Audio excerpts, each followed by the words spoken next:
they went to lunch or dinner or something, and the guy he was with sees the world through welding. You know, Nice. Yeah, he's taking me around. We went to Torchy's Tacos, and he's taking me around showing me each weld and telling me what the guy who was welding it was thinking. Yeah, like that's the guy.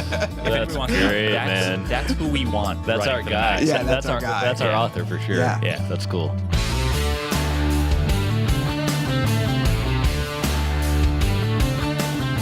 Welcome to the Fine Home Building Podcast, our weekly discussion of building, remodeling, and design topics aimed at anybody who cares deeply about the craft and science of working on houses. I'm Justin Fink. I'll be your host. I am joined by Brian Pontolilo. Hey.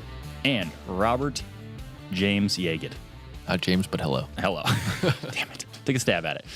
Before we really get rolling, let me remind you of our email address, fhbpodcast@taunton.com, where you can send us your questions and topics for discussion. And just a reminder that you can get a full look at the show notes for this and every episode at finehomebuilding.com/podcast.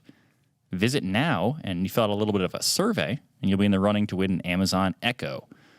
Remember, finehomebuilding.com/podcast. And finally, we are now on YouTube, as well as being able to see a video version of this broadcast on our own website.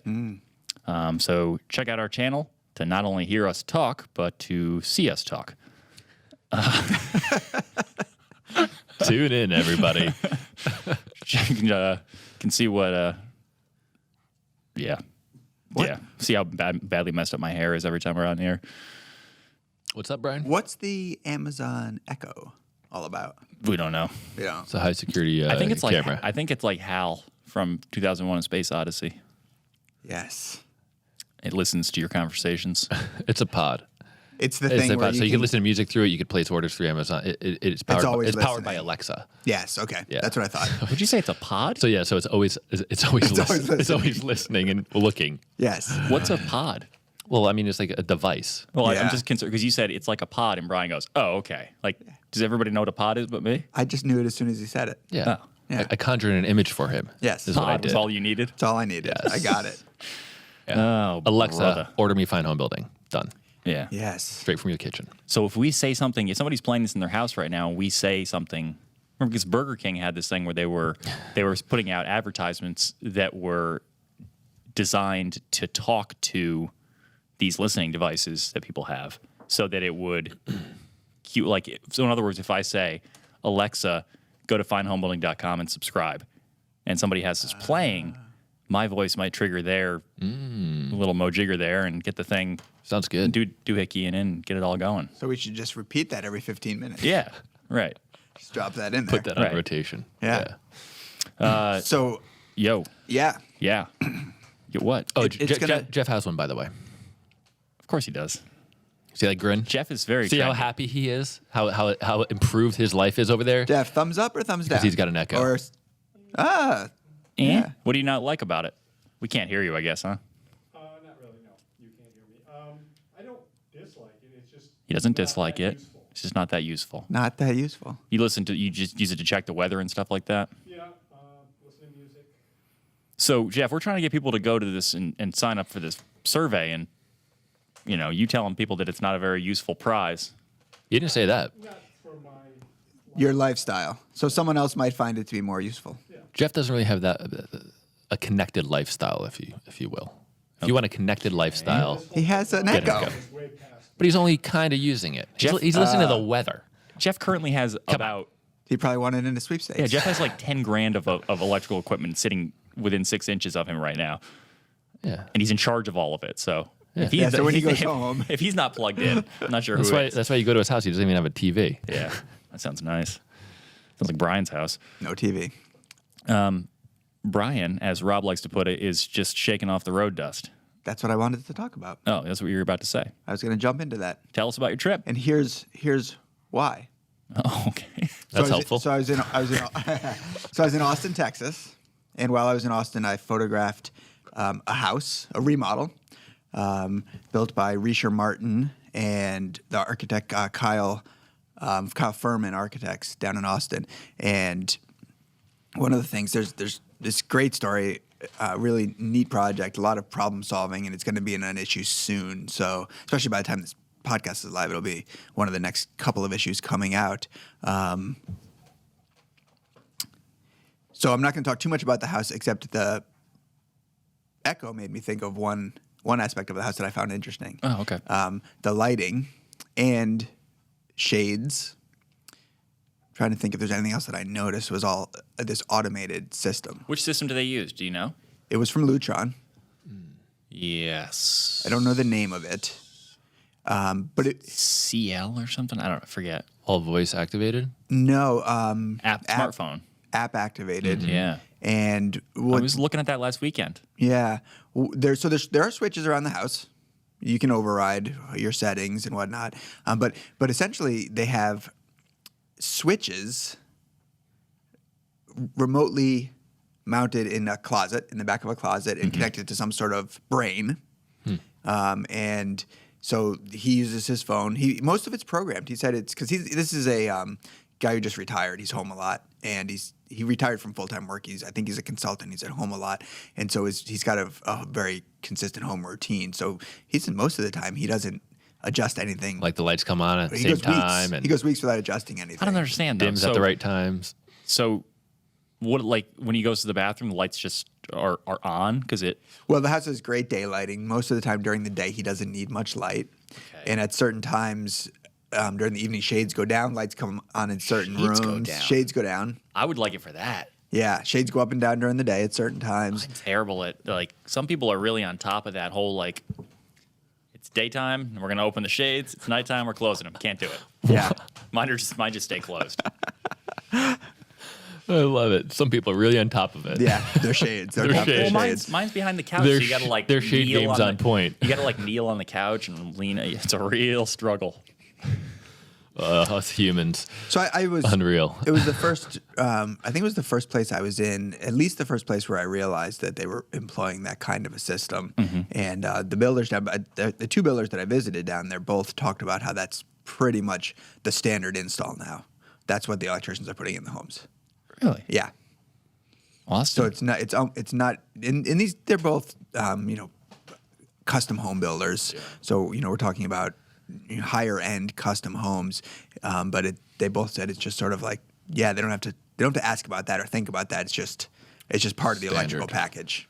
What's Very the cool. Yeah. So we hear a lot about Austin. It's a kind of a cool, vibrant city. What's the building scene like there now? Booming. Booming? Yeah, it's booming. They had like most places they had some tough times for a little while, but it didn't last long there. Things picked up pretty quick. They have the university there, UT, and so they have this just a sort of thriving architecture scene. And because they have these, smart and good architects, there's a market for smart and good builders. Isn't it becoming like the next kind of technology center? Yeah, that's what's happening there. Next 'Cause- Silicon Valley. Yeah, because the South by Southwest Yeah. festival. What are they gonna call it? Brought in. What's like the term gonna be? 'Cause it's gotta be like a Silicon Valley. I think Austin's cool enough that they're not gonna. They might They're not not need gonna to. brand. No, it's gonna have a name. Are They're you gonna, kidding me? They're gonna stick to their tagline of keeping Austin weird. Yeah. Yeah. Justin's not a fan. Clearly, Justin's from the north.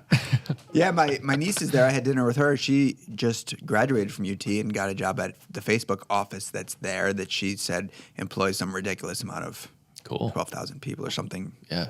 insane Unreal. like that.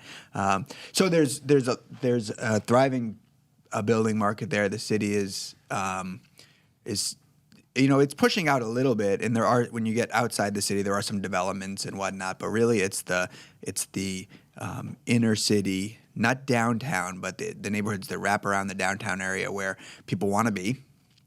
And because it's an easy city to get around, you can walk, you can bike. You don't need to necessarily drive a lot. And so if you can get in one of those neighborhoods, you can get around really easy. So a lot of remodeling happened, a lot of tear downs, new houses being built. So I worked with Risher Martin on that, and then I worked with Matt Reisinger, who, if you're listening to the podcast, you may know Matt because he's got a pretty big presence online with his own content. I worked with him and his metalworking crew on It's also one of his houses on the cover of the Houses issue. that's right. He won the best new likely home. on newsstands right now. Right, Yeah. that's right. Yeah, he won Best New Home Award this year. So I worked with them on a project. Matt's an interesting builder because a lot of what's happening in Austin is this sort of ultra modern stuff, and Matt gets a lot of those jobs to build these houses. And his sort of angle is that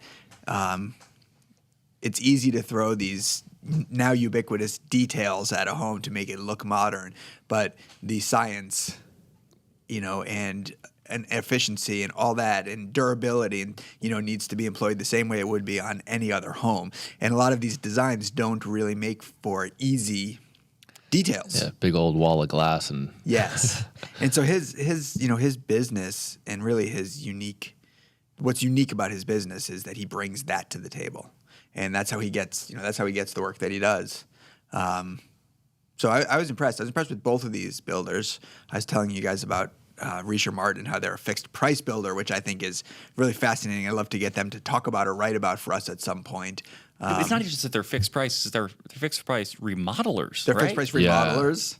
Yep. Dang. I did that. That's why I stopped doing it because I went out of business. Yeah. That's You were not doing a- fixed price? Well, I mean, at the beginning, when I didn't know any better, I was giving people a price for the job, and then Eating it? when something ended up costing me more than I thought, it was like I didn't know any better. I didn't know that. It sounds stupid, but I didn't know that was the customer's responsibility. I thought it was on me for not planning it better, and sometimes it is. So yeah, you end up eating a lot of stuff. Yeah, so they do this on really elaborate, really challenging projects, and to them there's sort of benefits are sort of threefold. It forces them to do that pre-construction work to really know what they're getting into and to really know what's going to be involved in the job, and that's good for them during the construction process. It gives the clients a sense of security that they know this is my price. If I don't change anything, this price is not changing. And finally, what they like about it is it takes the sometimes uncomfortable and sometimes anxiety-provoking money conversations and puts them before the sometimes stressful and often anxiety-provoking construction Right. process. So those two. So once they're into construction, there's not also that anxiety for the client and for them about money. It's funny. Paul and Tim Beeble, they're actually the ones building our 2017 Pro Home in Vermont. I worked with them on a couple of articles where we talked about how this was Paul, the older guy who's handing the business to his son Tim, but back then it was Paul running the show, and he was outlining for us in an article, and we can put this article up in the blog, the show notes, where he talks about how he prices his jobs and the formulas he uses and the spreadsheet, and here's how I kind of communicate this to the clients. And he had the exact same thing to say, where they really put a lot of effort in up front to make sure that all of the numbers are transparent and everything is clearly outlined, and there's budgets that are just everything is crystal clear and settled, so that they can just set it aside and then focus on the building. And by adding, and the important thing he noted too was adding that layer of transparency. Just eliminated this kind of tension of like, how much money is this builder making? Am I getting screwed here? I just think it's an interesting approach. It's like nobody likes to have that. Nobody likes to get into the point where it's an emotional period of time and you're dealing with money. It gets Right. messy for the client, and it gets really messy and awkward for the builder. Yeah. Because now they have to walk on eggshells a little bit. So I like that idea of just have it over and done with and completely settled. Yep. That's really smart. I'm sure that he had a lot of people telling him that he was crazy. Both Reisher. I mean, just like, you can't do this. It's not Yeah. going to work. How big of a crew does he have?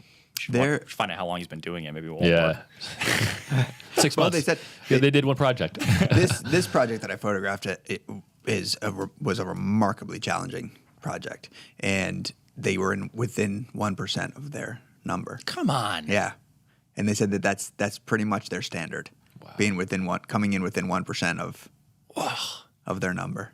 Unreal. Yeah. So they have two they're partners, Chris Reisher and Jeremy Martin, and Chris does the pre-construction work. So that's really his role, is to do all that kind of upfront stuff to get to this price. Of course, he's working with Jeremy because Jeremy's the construction guy, but Jeremy sort of takes the job on once the bidding's done and they've got the job and they're getting into the construction phases. And then I believe they said they just have 4 project managers so that they can run, and each of those project managers can run 2 projects at a time. So they can be doing up to 8 new houses or remodels at a time. That's cool. It's interesting. Yeah. Yeah, you got to get him in here. We should get him on the podcast and talk about it. Yeah. Yeah. But you were also there shooting architectural metalworking with Yes. Reisinger, right? Yeah. Matt, one of the things that Matt has a specialty in is this sort of in-house architectural metalwork. So they offer that as a service, something that they can bring to the clients, and I think they're sort of just known for it now. And so they'll get jobs, or they'll empower the architect to design, custom metal details, Like stair railings and stair are they doing railings, hardware, awnings, planters, hardware. Yeah, because it all started with like a toilet paper roll. toilet paper roll. Yeah, lots of fences.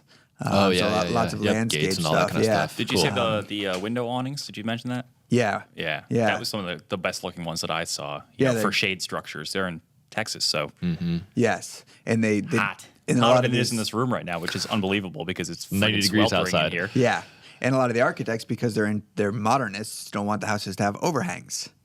So they often use awnings and shade structures, which they can now fabricate. So they have 2 metal crews, and one of the crew foremans, his name is Luke, and I worked with him for about a day and a half. We made a steel handrail, and we just went through the whole process of making the steel handrail, and it's pretty remarkable. They mostly work from stock materials, and stuff that you can get off the shelves, and it's. So we're talking like square tubing, like that kind of stuff. Yeah, you got flat bar stock. Angle stock, irons. bar stop, square tubing, angle irons, plates. So the little metal section of Tractor Supply or Home Depot or Lowe's. Or, okay. Different types of grates and things that they can incorporate for like, a balustrade or something, Yeah. Super approachable. Super approachable. And you know what? They kept wanting to. It's funny because both Luke and Luke's boss kept wanting to kind of tell me how it was different than woodworking, but I left thinking it's not that much different than woodworking. Like, it's a different material, and the tools are some of the tools are a little bit different, but I felt like the process was very similar. Well, who was real? I mean, so did you say to them this feels like woodworking, and they were disagreeing? No, they were bringing it up. They would bring it up to let you know that it wasn't like. Try to show me sort of the where it's different. Oh, okay. But I found that there's actually some of the same kinds of. In the same way that there's things you can do and things that you just can't do, things that are going to work and things that just aren't going to work. And once you start, and those things aren't. They're not hard lessons to learn.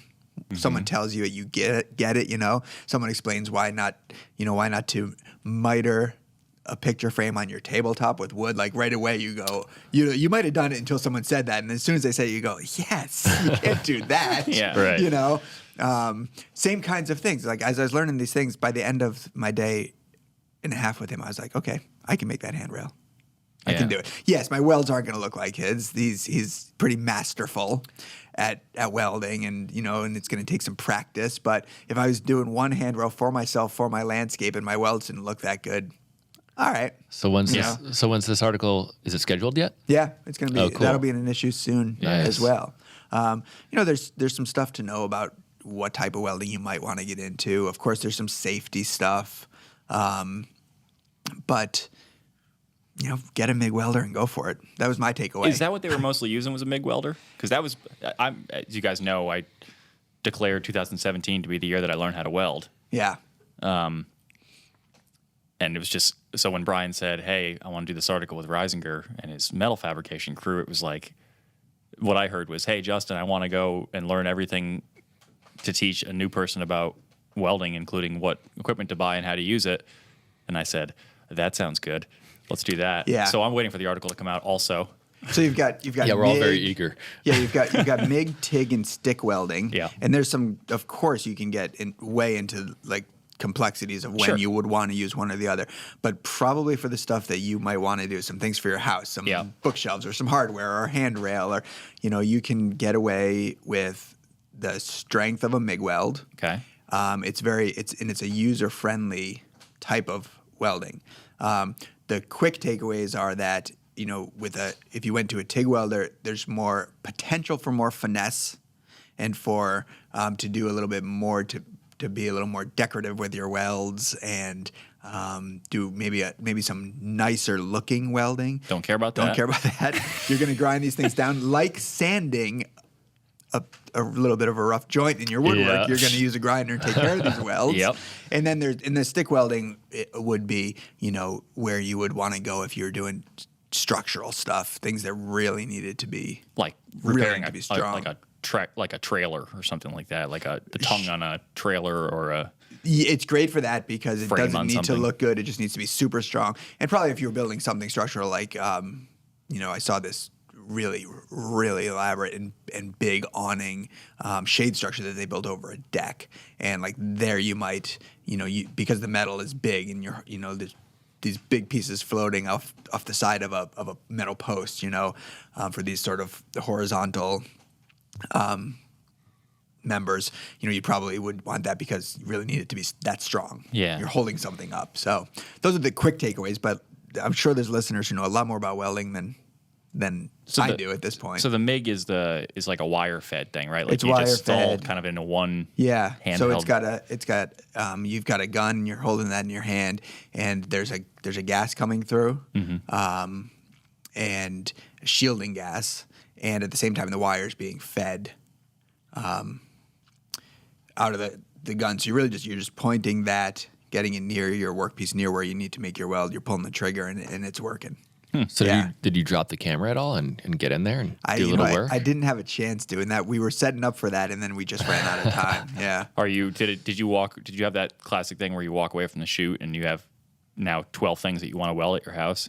Like, Well, do you want to do stuff now? I definitely would love to try some welding. Yeah. Yeah. I think it would be fun, and simple projects. Like I'd love to just make some bookshelves or something. Just have fun with it. Yeah. My favorite part, because Brian was giving me just a real brief rundown of meeting this crew, and he had that classic example, Rob, of like they went to lunch or dinner or something, and the guy he was with sees the world through welding. Oh yeah. Nice. Yeah, he's taking me around. We went to Torchy's Tacos, and he's taking me around, showing me each weld, and telling me what the guy who was welding it was thinking. Yeah, like that's the guy. If anybody wants great, to know, man. that's who we want. That's running our for the guy. magazine. Yeah, that's our guy. That's our Yeah. author for sure. Yeah. Yeah. That's cool. Yeah, I try to ask that question. Like when I was even out in California visiting Cliff Popejoy a long time back. He's an electrician, and it kind of that was the first time I remember it occurring to me that I see the world kind of as, how does this trim come together, and what's the framing and the roof, and how's this stuff? I think of it in terms of wood and construction. So I asked Cliff, I'm like, does that apply to you too? And he's like, oh yeah, I'm thinking about the conduit running across the ceiling right now, and do we have enough outlets for code, and like, how did they run these? Like, is it? And I'm like, yeah. Yeah. You just kind of live and breathe it when you get to a certain point. I love that. Love it. And now I want to weld. Yeah. How much do you think I'd have to spend to get into it? Not I much. think I could do it for sub 500. Yep. All right. You already have an angle grinder. I do. I do have an angle grinder. Do you? Yeah. Still operational? Still operational. Yeah, you need a welder, and you're gonna get started. You're gonna need a hood, welding hood. Is that what they call that thing? The Yeah. mask? Which is they're very customizable. So Yeah. Justin's you going to get like the totally custom one, flames on it. Oh, No, but you could buy matte black. you could buy sort of Already thought an about it. inexpensive hood. This is what Luke was telling me. And then if you're going to do a lot of welding and you really find yourself using it a lot, like you can replace the insert and get a more comfortable the headpiece. You can replace the glass, get better glass. So you can start off with something that doesn't cost you that much, and just you can upgrade that unit. Oh, You cool. don't have to go buy a new one. But there are some. The one that I was using on the shoe was pretty sweet. It was like the high tech version where the glass senses when the welding starts. Right. goes dark. Cool. It's not quite as cool though. It seems cool, but what's really cool are the way that the like guys like Luke have the hood up, and then they just sort of nod their head as they're about to start to weld, and as they start welding, the hood drops down, and it all happens at once. Yeah. That's cool. Yeah. That's your style. Yeah. That's the ideal welding style. I'm sure you picture all these young guys. They go to welding school. And that's the first thing they want to figure out, right? Yeah. The head nod. How do I look like I know what I'm doing? Yeah. Yeah. Well, as you guys know, I've been humming along at the old homestead working on the porch. But I had an interesting little sidebar there at the house where I as I was digging up the patio, I uncovered all of these native stones that somebody had buried like just below the turf. They must have been in an original walkway. And then when they put in the poured concrete walkway, they must have just taken the stones and moved them 12 inches to one side and buried them under the grass. They're all like kind of flat. Yeah, they were flagstone fairly kinda? flat, but that was in addition to just the rest of the stones that I uncovered while digging. So I had a bunch. I had a big pile of rocks, and I was like, I got to do something with this. And I thought, well, I got this little area near my driveway that's sloped off that I need to flatten out. So I did like a little retaining wall thing there, and then I thought I'll just do like a little decorative wall. So anyway, long story short, I tried my hand at dry laid stone wall. And I learned two things about myself in that process. One, I really like working with stone. I think it's really fun to build a stone wall. And two, I'm really terrible at it. I think I rebuilt that one corner section 4 or 5 times, and I don't like it. I'm still going to take it down. And Were you splitting rocks and stuff, or no? Just it was like a little evolution. Like at the beginning, I'm like, I don't have a rock hammer, right? So it's like, I don't need to split these. I'll just work with what I got. I'm not going to use any mortar or anything. I'm just going to see if I can get this right. And then it got to like, well, let me just get a hammer and see if I can knock this little chunk off of this piece because like it's almost perfect. It's got to, I can make a nicer corner if I do it. And then that led to I'm hitting every piece, and then, and you get a bunch of gravel next to your driveway now? Now I got a bunch of really small stones.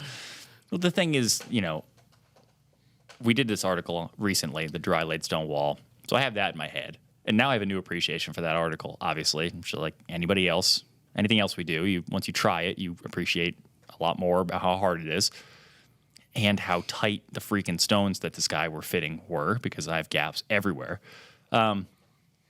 But also just some of the stuff that, like if you were really building a proper stone wall, you would have a lot of stones and only the ones that really made sense to be at the end or the corner of a wall are the ones that are going to be at the end of a corner of a wall. Not just, This is what I have left. Not just you have 25 stones and you have to start at the corner. So Right. one of Same with the cap. Right. It's like you just have to have a wide variety.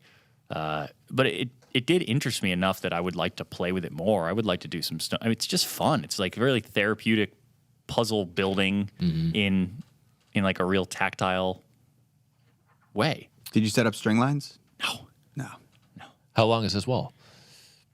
It was going to be like 6 feet long or something. It's hard to describe, but it's basically like a little decorative border kind of a thing. It's just kind of marks where the yard stops and this gravel parking area begins. So it's not really serving a purpose other than it might look kind of like a nice little architect or a nice little hardscape kind of a vibe. Do you have to backfill it? You said it was a retaining wall? It's actually the parking area is the retained portion. So you I'm cut it away a little bit to build the wall?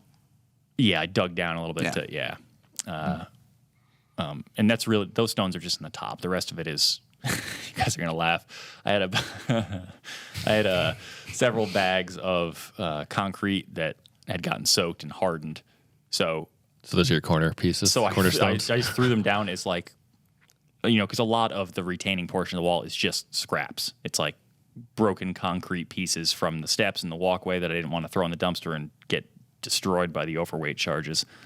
And I was going to bury them or something, but I just used them to build the bulk of a stone wall that you're never going to see because it's like in the brush. Oh, I gotcha. And then think the parking area, and then I'll get some pictures of it. Yeah, why don't you snap some photos Yeah, of I'll this? snap some photos. Have you built walls? I mean, so you had worked for a landscaper, right? Yeah. Brian was a professional mason for a while. Oh, so you were a mason.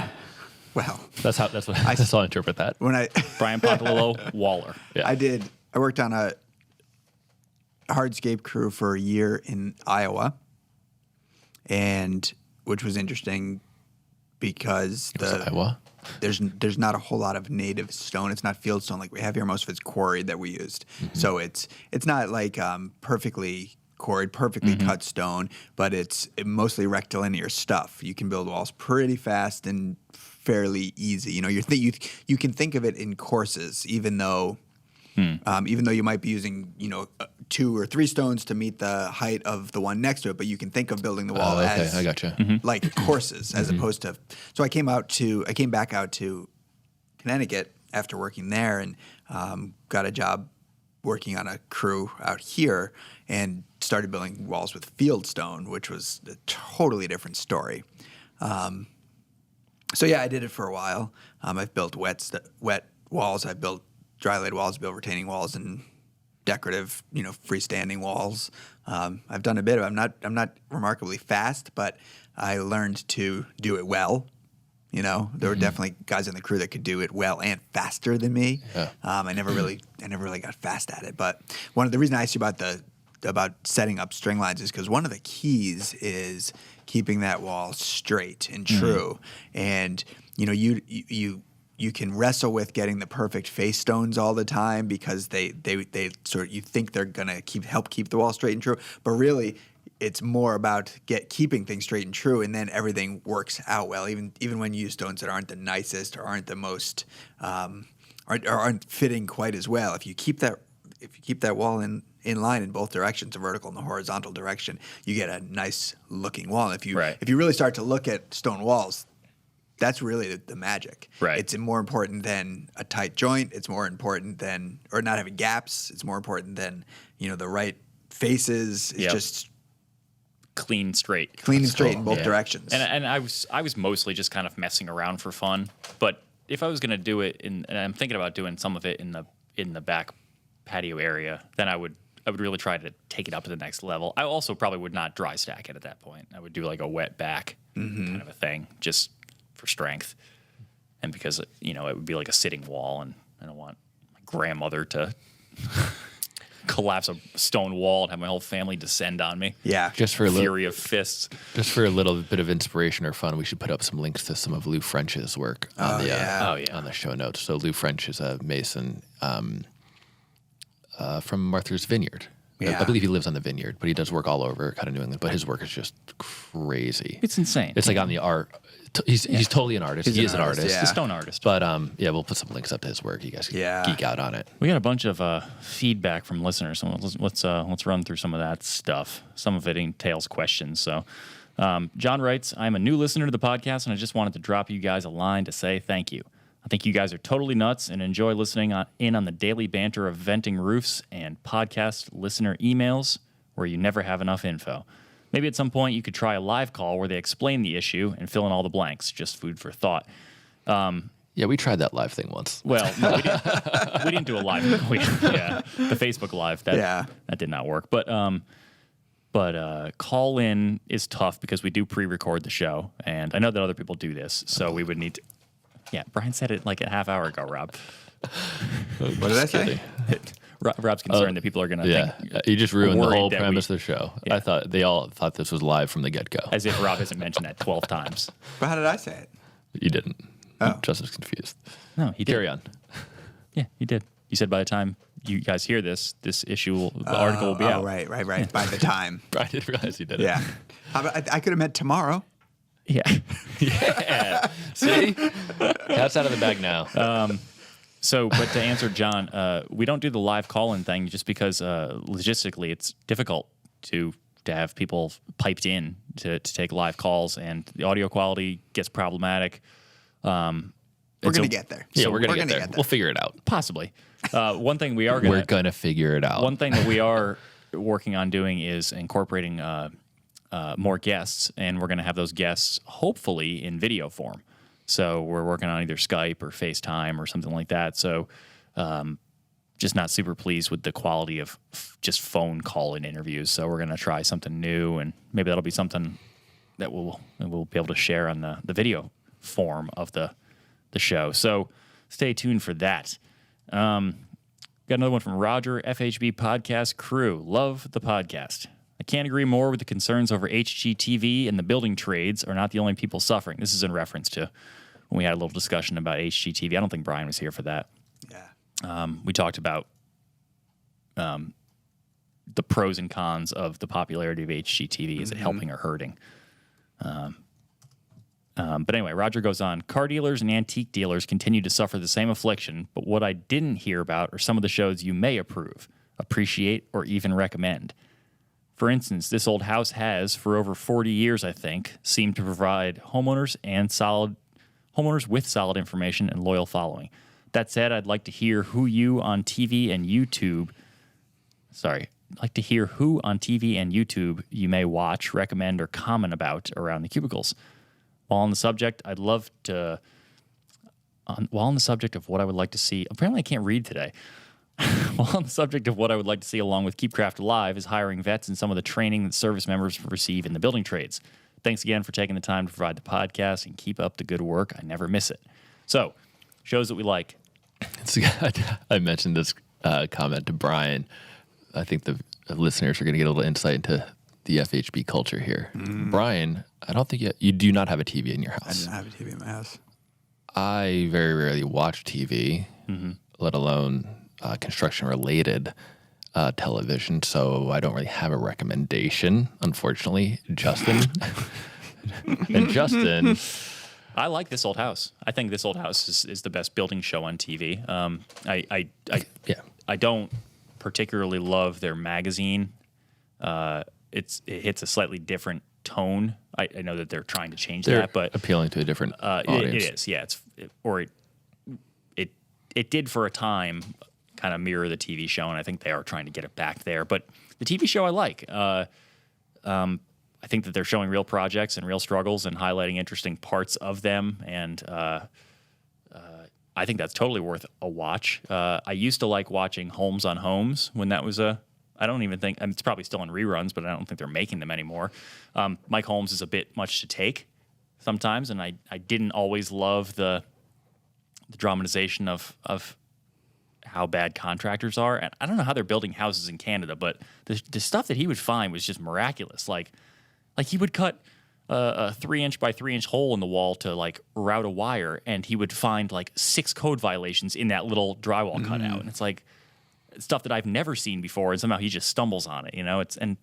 It's hard to know how much of it's produced and how much of it they're like. I feel like maybe they're just following. They have a rock solid location scout. Well, I just wonder if they have one builder who 20 years ago built a whole string of houses. It was terrible, and Mike just keeps on following his work. It's all been the same neighborhood. But there was good info in there, and I really liked his hammering of the code and building things right. And I don't think we get enough of that. And that was the main criticism I had with HGTV was, the focus on kind of the fluff and less on the structure and the science and the dollars and cents of working and the prestige of it.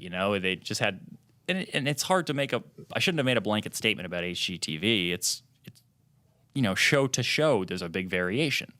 If you get into like the flipping shows, Patrick rightly pointed out that they tend to have this kind of attitude of like really beating up subcontractors and like forcing their prices down as if we're all like, we don't deserve to make money, That's where you skimp. Yeah, right. That's where you make your profits by driving down labor costs. Right. And it's a weird vibe. It's a weird vibe. Like if you find a plumber who you think does really good work and then pay that plumber what he says it's going to cost. You don't beat him up and try and lower it by $1,000 in like some kind of a power struggle, I just think that's weird. But then there's other shows where they get into some cool crafty things and they some design inspiration. And I don't remember. Some people wrote to us after we had this conversation and kind of took me to task for some of the things I said. And I would say them again. I do still not support HGTV. I don't think that I think they're largely, I don't know. They're spreading a love for building. I like that, and I admitted that when we talked about it before. I just think that some of the stuff that that they pass on is dangerous. And I think that they cut to commercials for the really hard part, and they set up a misleading expectation of what goes into this. And it just becomes a headache for people that actually want to do these projects later, not even for themselves, but just hire somebody. It creates misaligned expectations. And, for people that think that they're getting enough information to actually tackle the project themselves, they're going to get into trouble. Yeah. Well, we were sitting this morning with Colin and another guy on our staff, and he made an interesting point. Is that it's just not relatable to fine home building, really. No.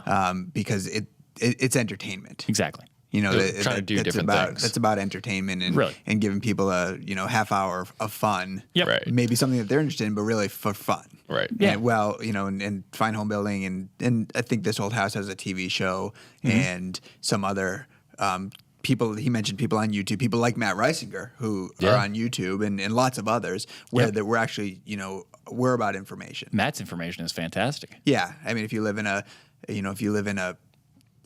that climate, hot, humid climate, he's like the guy to go to for great information. Mm-hmm. And other stuff too, because some of it's just general building, but that's sort of his specialty. And so there's people like him, and YouTube's, there's a lot of, and I think it's not too hard to figure out when someone's giving you some good information and not. But for how-to stuff, there's a lot of people who they're just, because of their passion, they're putting videos up, and you can learn from them. I've gotten through a bunch of processes, just by finding a guy who's installed a lot of vinyl soffit, vented vinyl soffit. He's done it a lot, and he's gonna give you his 5 tips for it. And it's a terrible video, and his daughter's yelling at him in the background. But he got me through the process. You can kind of piece it together. Yeah, with some pro tips that made it a lot easier. That I would have struggled with that material without him. Yeah. So for sure. Oh, really quick, you just made mention of Keep Craft Alive and hiring events. I just wanted to plug helmetstohardhats.org. Mm-hmm. So that's an organization that specifically addresses that issue. So check that out. All right, helmetstohardhats.org. We also got a note from Diami Plotke, who's a roofer. He's written for the magazine before. He's a fan of ours, a fan of fine woodworking. He wrote to us after our discussion of trying to give a newbie homeowner roofer some guidance. Mm-hmm. And Diami wrote, well, I found your episode 49 discussion regarding the flashing of a window to a wall with the sheathing siding over the WRB intellectually amusing. I'm glad somebody thought so, because that was brutal. Your roof discussion missed the mark. Regarding peel and stick, or as we call it in order to justify its expense, ice and weather shield, it goes under the drip edge. It should turn down over the fascia so that if the gutter backs up behind the drip edge, the gutter flange should run. Wait a minute, let me read the sentence. So if the gutter backs up behind the drip edge, the ice and weather shield will keep the water off the fascia. So basically what he's saying here is that ice and water shield membrane that we talked about should be on the roof deck, should lap over the trim along the eave, and be kind of folded down slightly, where it will then be covered by the drip edge. You can go a step farther there and put peel and stick. Did we not say that, by the way? Did I say something other than that? Brian, that I was correcting? Brian, I may have said to lap the ice and water over the edge of the drip edge. Yeah, I thought maybe I had said that you can put peel and stick over it after that. Because I know some people do the double redundancy. I think I joked about then you could actually add another piece to lap. Oh, okay. That piece of flashing to the sounds like you. And then you just don't stop until you get to the ridge, Right, and then you're yeah. totally redundant and totally protected. So do it right, everybody. On the rake edges, contrary to what GAF will tell you, ice and weather is unnecessary. Only in the oddest configuration could you get ice damming at the rake edge. I don't think when we were talking about running the peel and stick up the gables, I wasn't talking about ice damming at that spot. And whether you can make an argument this is a concern, I'm leaning towards I'm not super worried about this, but I know that Mike Gurton has in the past done this on his roofs, like a 9-inch wide strip running up along the gable ends. And the idea there was that, as Rob put it, wind-driven moisture coming towards the gable ends might get up underneath the shingles and not be able to, start to drain down and cause leaks. I can see it. Yeah. You do in that situation on the gable ends, you want to have your rake edge over your underlayment as opposed to your underlayment over your rake edge, which is what you have at the eaves. Gotcha. So you lap it a little differently there. Make sense, Brian? The drip edge. Yeah, the rake edge. The drip edge that runs up the rakes. Up the rake, yes. Why are you laughing? Following the drip edge, starter shingles from Go install, figure. blah, blah, blah, blah. All right, that was pretty much most of what he wanted to. Well, except that he mentions running starter shingles up the rake.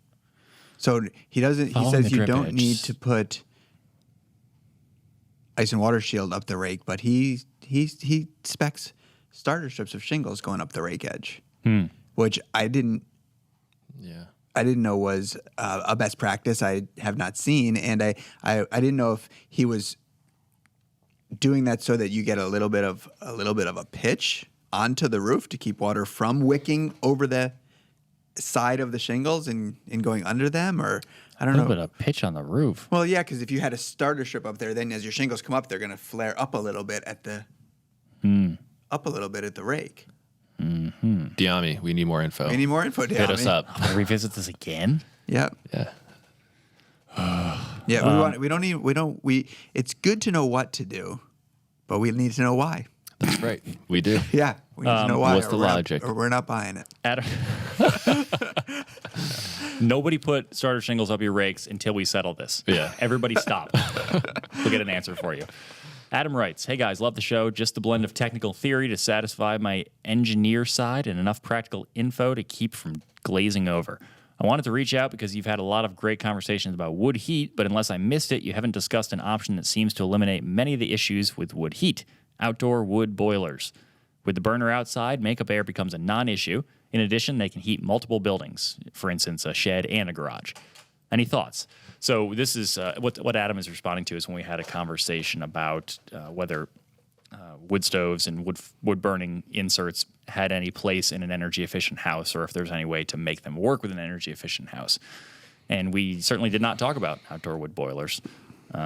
Any thoughts on this technology, gentlemen, which is essentially a shed-like structure that sits With a big old somewhere out in your with property. a bunch of water in it, with a burner and beneath it. it's essentially like a burn barrel inside a reservoir of water, right? So that you light a fire in this thing like a wood stove. It heats the water, and the water pumps into your house, and you Through use it. insulated pipe to a heat exchanger in your house. And then Right.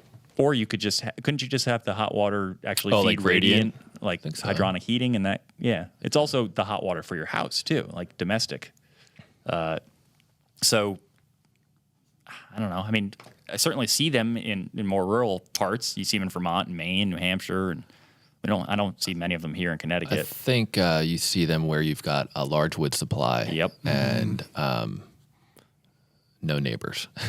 Yeah. Because it's the emissions that's the issue. I think we were talking briefly, but the way that those things fire is that they burn really hot and quickly, get that water temperature up, and then that fire, the automatic dampers will dampen that fire down, and so you've got like a slow, smoldering fire, lots of smoke, and then once it's called to kind of boot up again, you get like this belching effect where you get these huge plumes of smoke coming out of those units, and typically that chimney is not above ridge height or anything like that. It just kind of it's close to ground level. So if you're in a residential neighborhood, probably not going to work for No, you. actually, I think they're supposed to be higher. Whether or not when you get into these backwoods Oh, yeah. areas, they don't follow do that it. could be the issue. Yeah.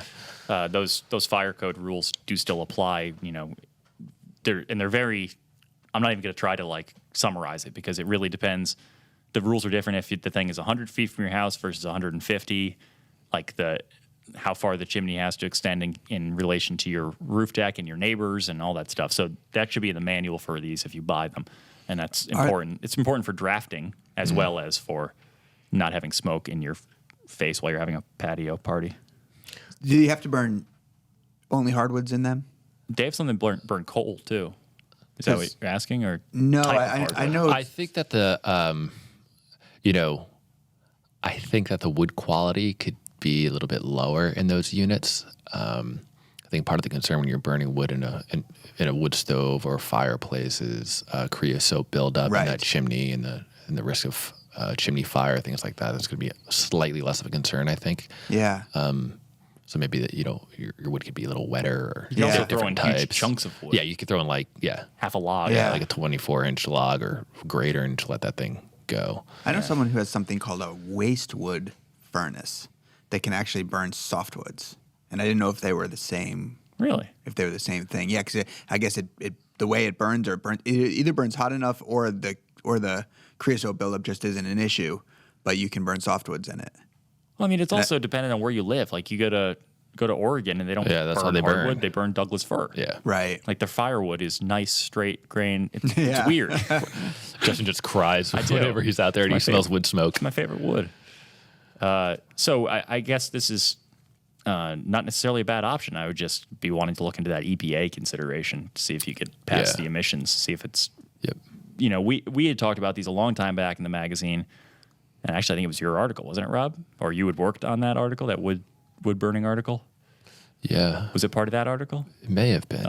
But in any case, I seem to remember, and Brian and I were talking about this, that it came down to an issue of emissions, and it wasn't clear. Yeah, things may have changed too, and I wonder Yeah. because of the type of unit that it is and where it is, if they got different rules. Because I know Right. like you got like not heat exchangers, but kind of like converter kind of technology to burn off that remnant smoke, and perhaps they've improved the technology in these boilers as well. I'm not sure. Haven't looked into it in a while. Anyway, that's it. It's going to wrap the show for this week. If you have questions or topics you'd like to hear us discuss, shoot us an email, fhbpodcast@taunton.com. If you like the show, hop onto iTunes and share the love with a rating and review. Tell your friends, spread the word. Until next time, this is Justin for Rob and Brian saying happy building.